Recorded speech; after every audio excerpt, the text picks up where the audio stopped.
오늘 주신 하나님의 말씀은 로마서 6장 1절부터 14절까지 말씀. 로마서 6장 1절부터 14절까지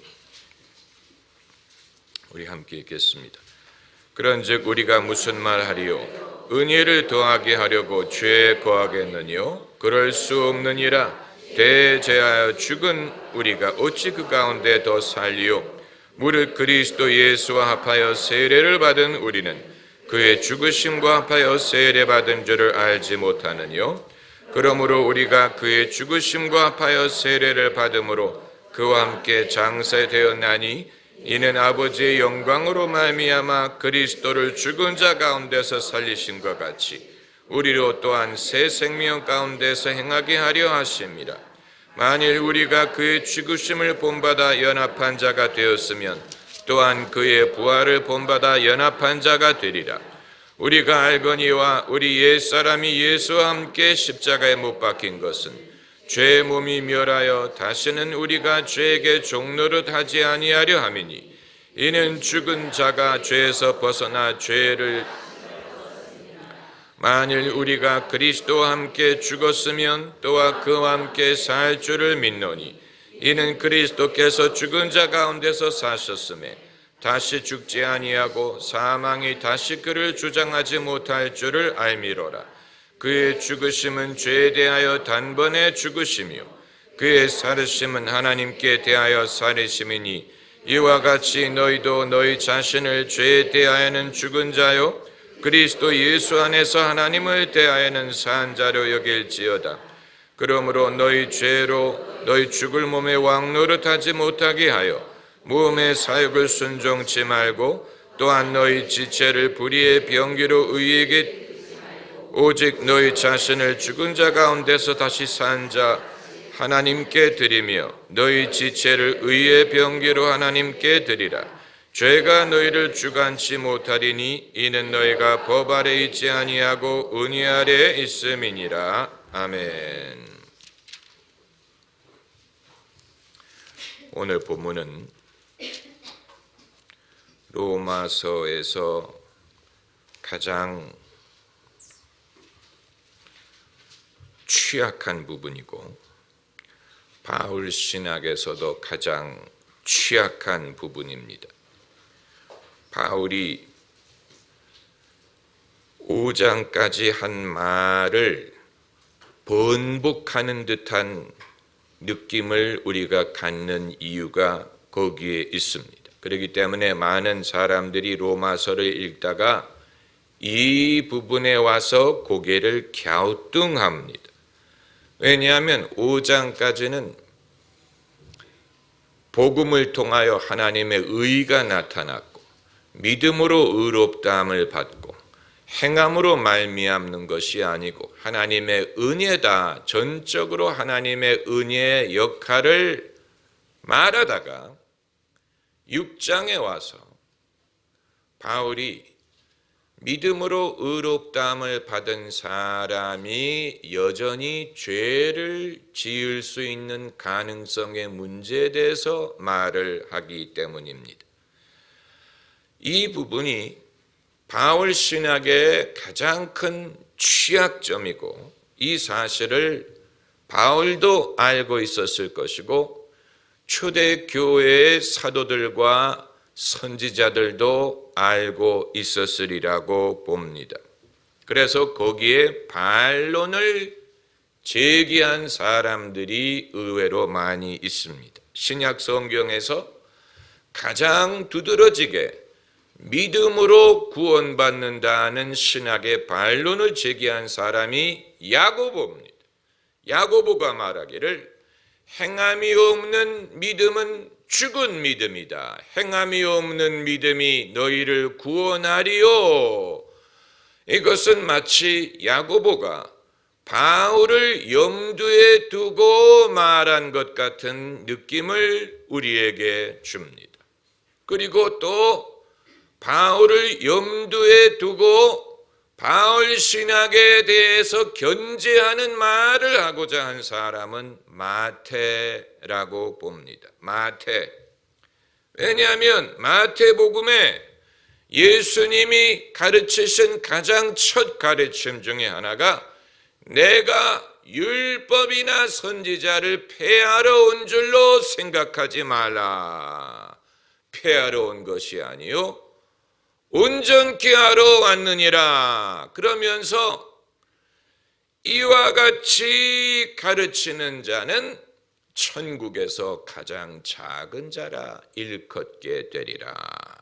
이 구절도 마치 바울을 염두에 두고 바울 신학에 익숙한 사람들에게 경고하기 위하여 한 말과 같이 들립니다. 이처럼 신약 성경에 신학적인 반론과 반대가 존재하는 것은 이상한 것이 아닙니다. 이것은 그들이 생각의 자유를 갖고 있었다는 사실을 증명하고 기독교 신앙이 획일적인 것이 아니었음을 증명하고 기독교 신앙은 그 스케일이 크다는 것을 보여줍니다.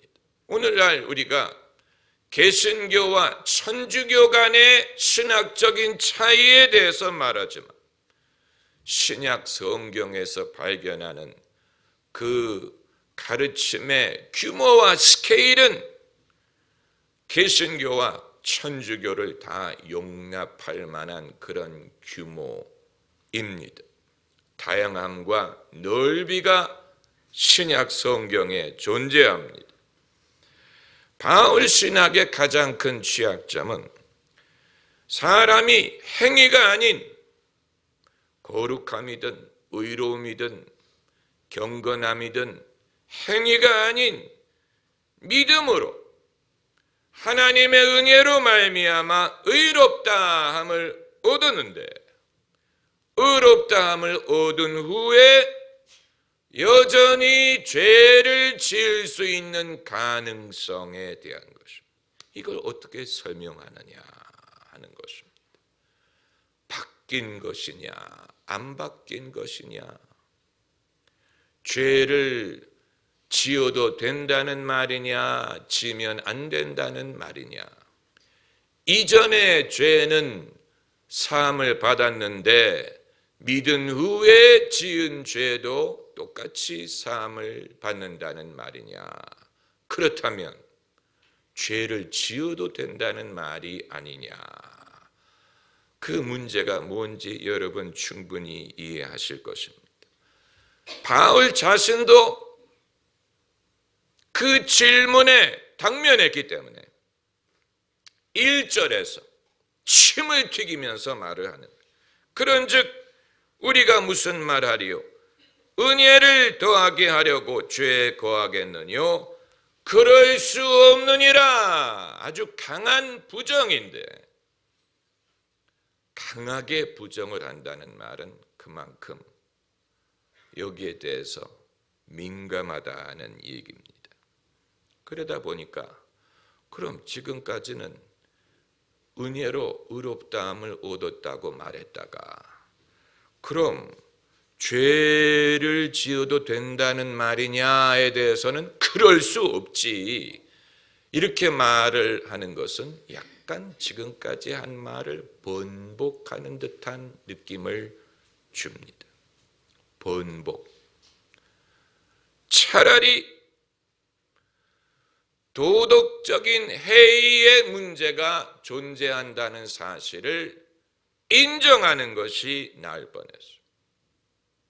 이런 위험이 있다라고 인정하는 것이 나을 뻔했는데 2000년 전에는 그런 말을 사람들이 들을 준비가 되어 있지 않았고, 그것은 신앙적인 위협이고 정치적인 위협이고 사람들이 그것을 알아듣지 못했을 것이기 때문에 사도 바울은 이제 다른 방법으로 그것을 설명하면서 그럴 수 없느니라, 그럴 수 없다 하면서 이제 우리가 그리스도와 함께 세례받은 자는 그리스도의 죽음을 본받고 그의 부활에 본받아 연합한 자가 된다. 뭐 이런 식으로 이론을 펴는데 약간 읽는 사람이나 가르치는 사람을 헷갈리게 하는 면이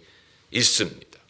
로마서 강해를 설득력 있게 하는 게 어려운 이유는 바울이 도중에 번복하는 듯한 느낌을 주기 때문에 설교자들이 당황을 하고 입장을 바꾸려고 하기 때문에 그렇습니다. 바울이든 야고보든 마태든 예수님도 마찬가지. 기독교 신앙에 내재된 위험을 감지했습니다. 기독교 신앙에 내재된 위험이 뭡니까? 무엇이 위험입니까? 믿은 후에 짓는 죄에 대한 문제. 은혜로 죄사함 받았다는 것까지는 다 이해하겠는데 그 이후에 짓는 죄는 그럼 지어도 됩니까? 안 됩니까? 안 된다고 말하면 믿음으로 의롭다함을 받는다는 교리를 부인하는 것이 되고 지어도 된다고 말을 하게 되면 죄를 방조하는 문제가 발생하는 이쪽으로 가도 문제가 생기고 저쪽으로 가도 문제가 생기는 것입니다. 그러니까 왜 초대교회 시대 사람들이 예수님을 믿더라도 세례받는 것을 최대한 늦췄는지 이해가 됩니다.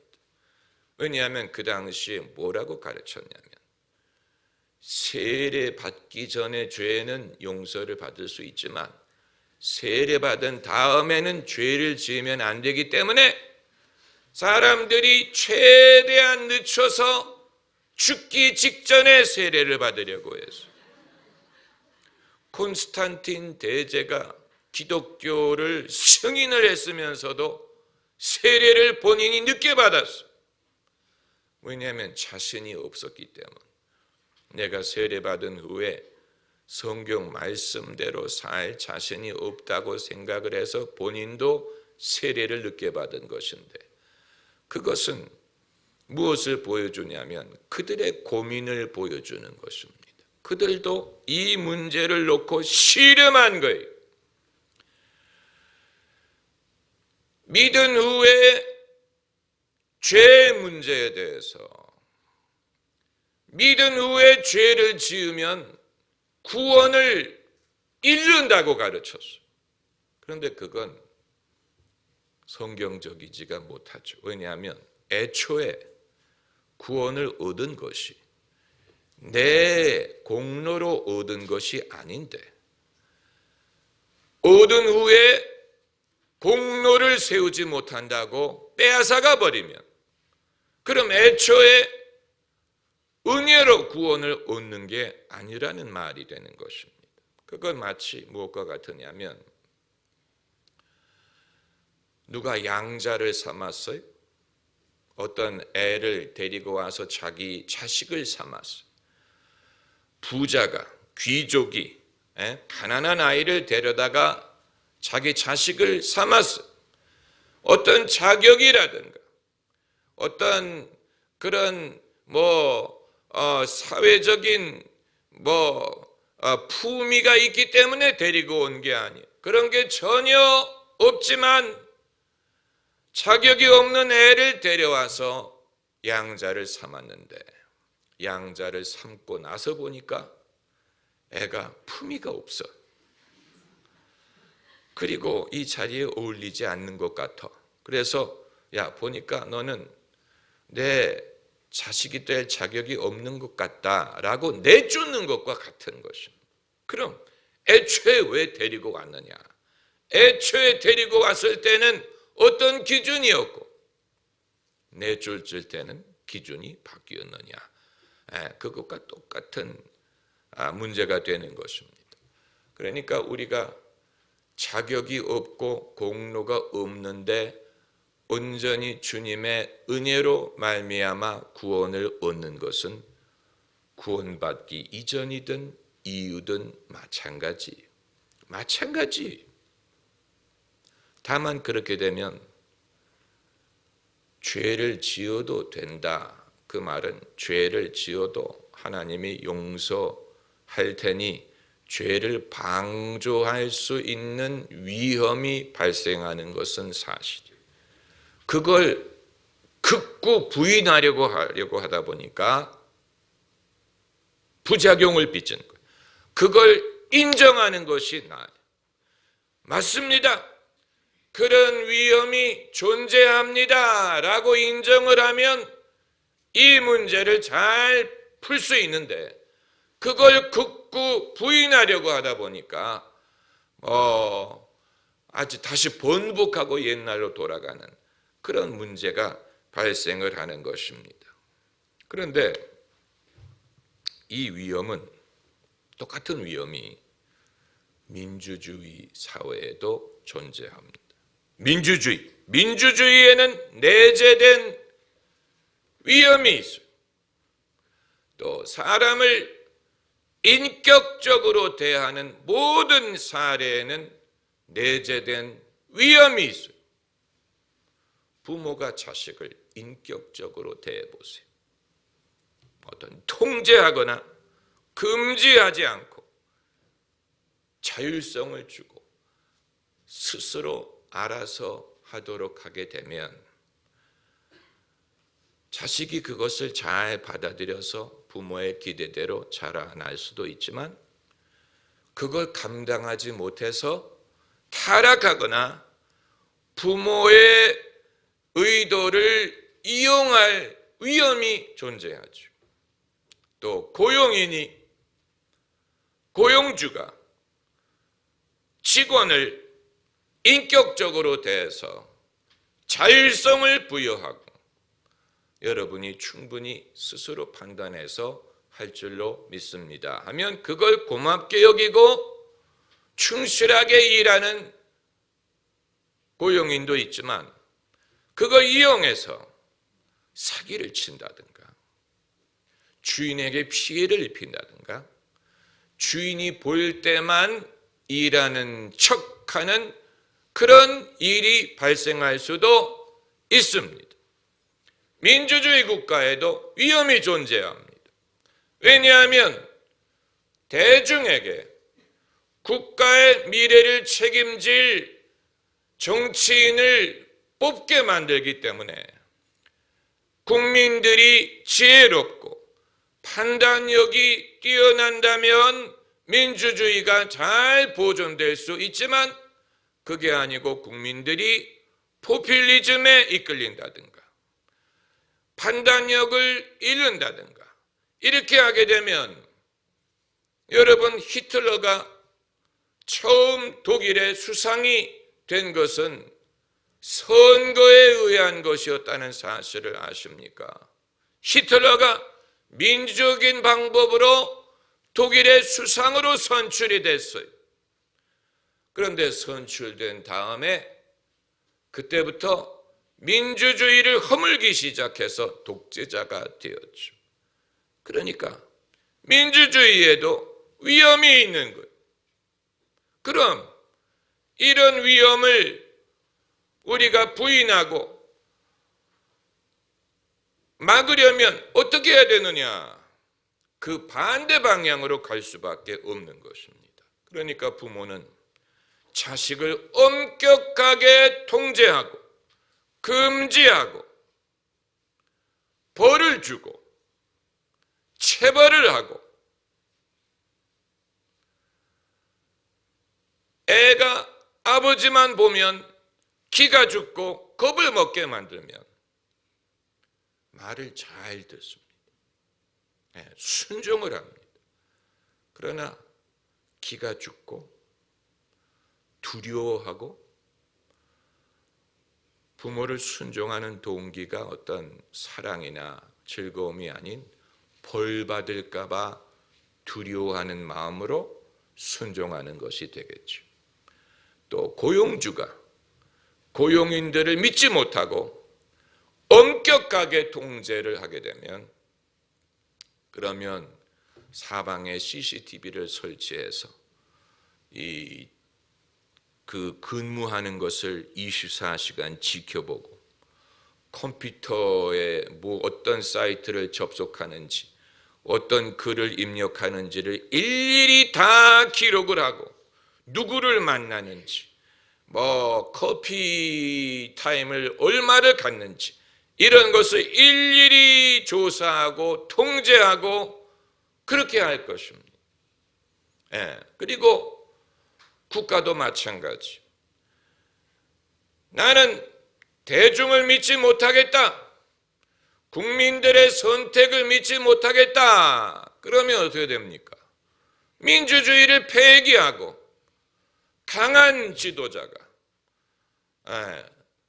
내가 여러분을 대신하여 올바른 선택을 내리고 여러분을 잘 인도해 드릴 테니 여러분은 저만 믿고 따라서 순종해 주세요.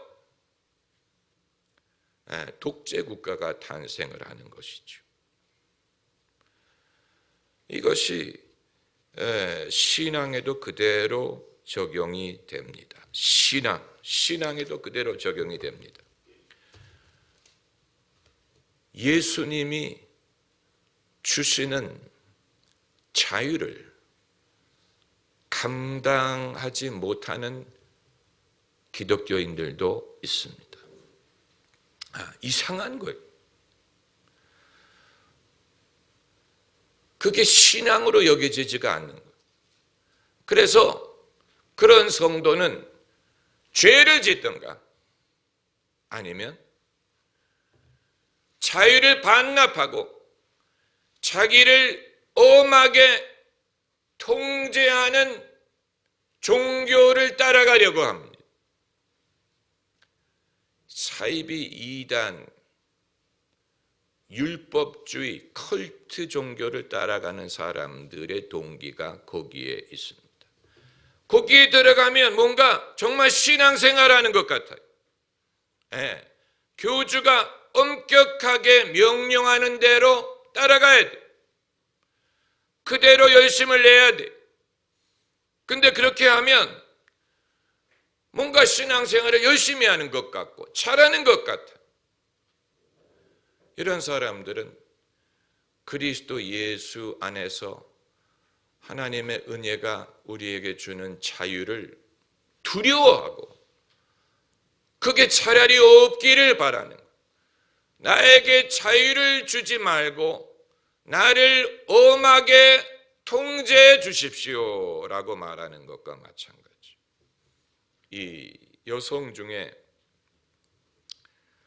신체적인 구타를 당하는 여성들 중에 좀 민감한 주제입니다만은, 자신의 존재감이 낮은 여자는 구타를 받는 것이 사랑의 표현이라고 믿는 경우가 있다고 하지요.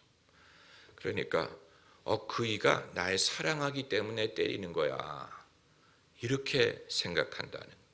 그러니까 차라리 맞는 것을 더 안정스럽게 생각하는, 그거 아주 왜곡된 인간의 심리로 말미암은 것인데, 사람이 신앙생활을 할 때도 동일한 동기로 신앙생활을 할 수 있다는 얘기. 목사나 교회가 아주 엄하게 일일이 다 통제하고 간섭하고 금지하고 그런 교회에 속하면 뭔가 신앙생활을 잘하는 것 같고, 신앙이 잘하는 것 같고 그러는데, 거기에서 무슨 은혜니 자유니 믿음으로 의롭다함을 얻느니 이런 말을 들으면 해이해지는 것 같고 오히려 불안합니다. 그래서 그렇기 때문에 사도 바울의 그 신학에는 취약함이 있는 게 사실인데, 오늘 본문을 볼 것 같으면 사도 바울이 이제 여러 가지 방법으로 이 믿은 후에 실질적인 변화를 경험할 수 있는 길을 제시합니다. 실질적인 변화에는 위치적인 변화가 있고 실질적인 변화가 있어요. 남자와 여자가 결혼 신고를 올리는 것은 위치적인 변화예요. 법적으로는 부부예요. 그러나 실질적으로 부부가 되려면 서로 잘 알아야 되고 가까워야 되고 편하게 생각하고 삶을 나눌 수 있어야 되죠. 위치적인 변화와 실질적인 변화는 다른 것입니다. 우리가 예수 그리스도를 믿고 의인으로 여김을 받는 것은 실질적인 변화가 아니고 위치적이요 법적인 변화에 의한 것입니다. 왜냐하면 나는 믿기 이전과 별로 달라진 게 없거든. 도덕적으로 달라진 게 없어요. 무슨 이 고행을 한 것도 아니고, 무슨 성지순례를 갔다 온 것도 아니고, 무슨 재산을 사람들에게 나눠준 것도 아니고, 오직 예수 그리스도를 구주로 믿은 것뿐인데 도덕적인 실질적인 변화는 일어나지 않았는데, 그럼에도 하나님이 우리를 의인이라고 여겨주시는 그것은 법적인 것이고 위치적인 것입니다. 주님의 법정에서 우리를 봤을 때 예수 그리스도로 인하여 의인으로 여겨주시고 당신의 자녀가 되는 권세를 주시는 것입니다. 그러나 실질적으로는 아직 기도하는 것도 서툴고 예배 드리는 것도 서툴고 말씀도 잘 모르고 말씀을 삶에 적용하는 것도 잘 모르고 옛날의 습관이 그대로 남아있고 육신의 정욕과 시달려요. 이게 실질적인 그리스도인의 모습이에요. 그럼 어떻게 하느냐? 그냥 그대로 살라는 말이냐? 이 부분에 대해서 이제 사도 바울이 여러 가지 방법을 제시를 하는데, 그러나 이 여러 가지 방법을 우리가 알 필요가 있지만 한 가지 염두에 둘 것은 이대로 한다고 의인이 되는 건 아니라는 얘기. 이대로 함으로 구원을 받는 건 아니에요. 오히려 구원을 받았기 때문에 이대로 할 필요가 있는 것입니다. 의인으로 여김을 받았기 때문에 이렇게 할 필요가 있는 것이지, 이대로 한다고 하나님이 그걸 보시고 구원을 해주시는 것은 아니에요. 우리가 구원을 얻기 위한 조건이 아니라는 얘기예요. 그렇다면 이제 또 논리적인 사람은 질문을 할 겁니다. 그럼 왜 합니까? 어차피 차이가 없다면 그걸로 내가 구원을 얻는 게 아니고 이미 얻었다면 왜 합니까? 그건 못된 사람이나 묻는지. 그건 마치 뭐와 같으냐면 법적으로 결혼을 했는데 실제적으로 부부가 돼서 뭐 합니까? 라고 말하는 것과 마찬가지. 어차피 부부인데 나는 부인으로서 법적인 고난을 얻었으면 됐지, 남편을 사랑을 하든 밥을 해주든 못하러 그렇게 합니까?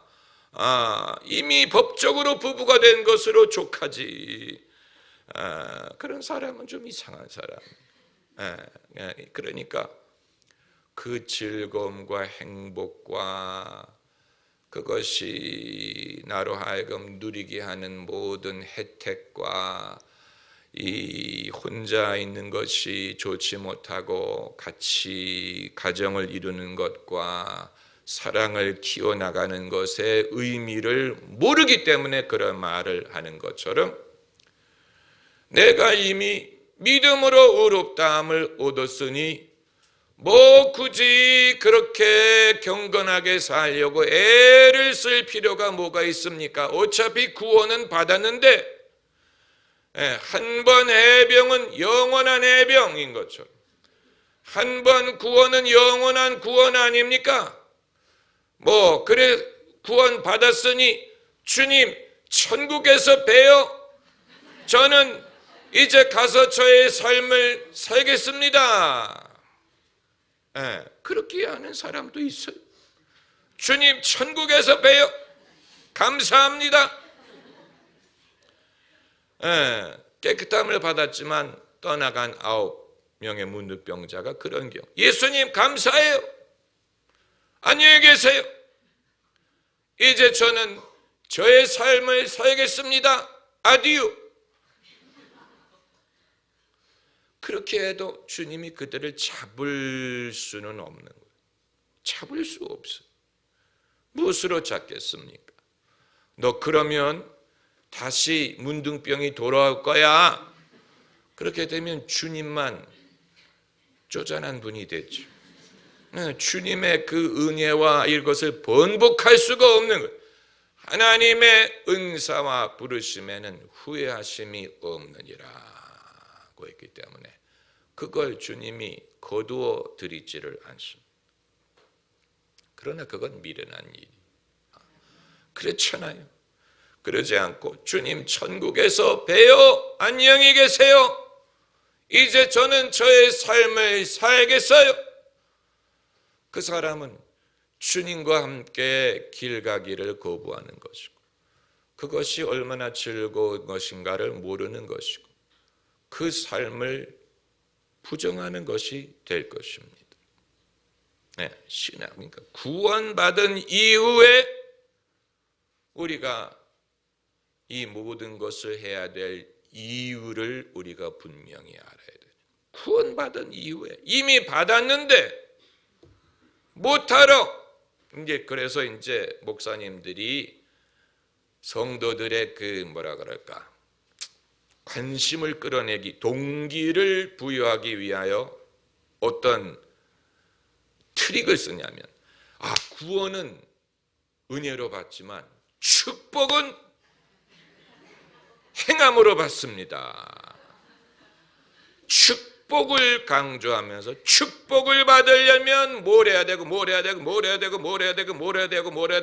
누가 뭘 했더니 복을 받았더라, 뭐 누가 어떻게 했더니 뭐 이렇게 함으로써 은혜로 구원받은 것은 창밖으로 내던지고, 구원은 받았을지 모르지만 축복을 받기 위해서 다시 율법에 얽매게 만들어버리는. 그러니까 사람들이 마치 뭐와 같으냐면, 월급날 월급을 수령을 해야 되는데 그런데 떼갈 것이 있거든 해가지고 도로 가져가는 거가 월급날인데 그런데 이게 오히려 네가 나한테 빚졌어. 도로 가지고 가는. 그래서 축복이라는 명목으로 다시 사람들을 율법으로 얽매는 교회가 많아요. 축복을 받기 위해서 뭘 해야 되고 그렇게 하지 못하면 저주를 받는다. 그러니까 굉장히 금세 위주적인 신앙으로 변신을 하는, 이 땅에서 축복을 얻기 위해서 행함이 필요한 신앙이 되는 것인데, 그럼 축복도 행함이 없어도 받을 수 있다는 말입니까? 그런 식으로 따지기 시작하면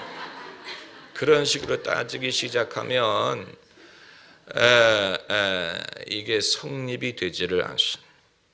당연히 자식도 10손가락 깨물어서 안 아픈 손가락이 없다고 다 사랑을 하지만 자식도 부침성이 있는 자식이 있고 좀 무뚝뚝한 자식이 있고 그런 것이 차이가 없을 수가 없지요. 더 부침성이 있는 자녀에 대해서는 부모가 마음이 더 가고 더 뭐랄까 미소라도 한 번 더 지어주고 대화라도 더 많이 하려고 하는 것과 마찬가지. 그러나 그걸 가지고 엄마가 뭐 언니를 나보다 더 사랑해 그렇게 말할 수는 없죠. 무슨 말인지 아시겠어요? 그러니까 하나님과 우리 사이에도 이런 이 어떤 공식화할 수 없는 요소가 있습니다. 왜 그렇습니까? 관계이기 때문에, 인격적인 관계이기 때문에 공식화할 수 있는 게 아니고 당연히 하나님과 더 친한 사람이 있고 더 가까운 사람이 있고 하나님을 더 기뻐하는 사람이 있고 더 순종하는 사람이 있고 주님이 마치 그 모든 사람들을 다 균일하게 대우하시리라고 생각하는 것은 그건 엉뚱한 것이지요. 그래서 사도 바울이 이 11절, 12절, 13절에 몇 가지 실질적인 방법을 제시합니다.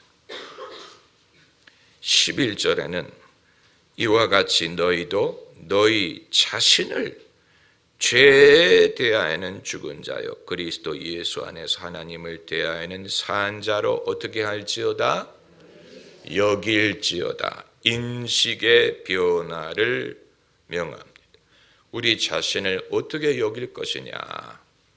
죄에 대해서 죽고 하나님에 대해서 산 자로 스스로 여기라. 인식의 변화, 자기 자신을 보는 눈의 변화가 먼저 일어나요.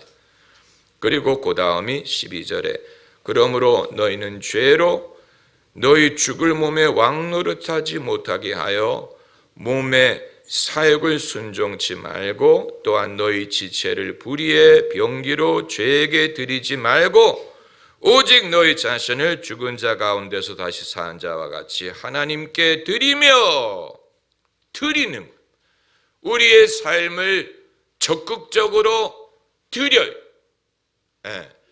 나의 삶은 주님 것입니다.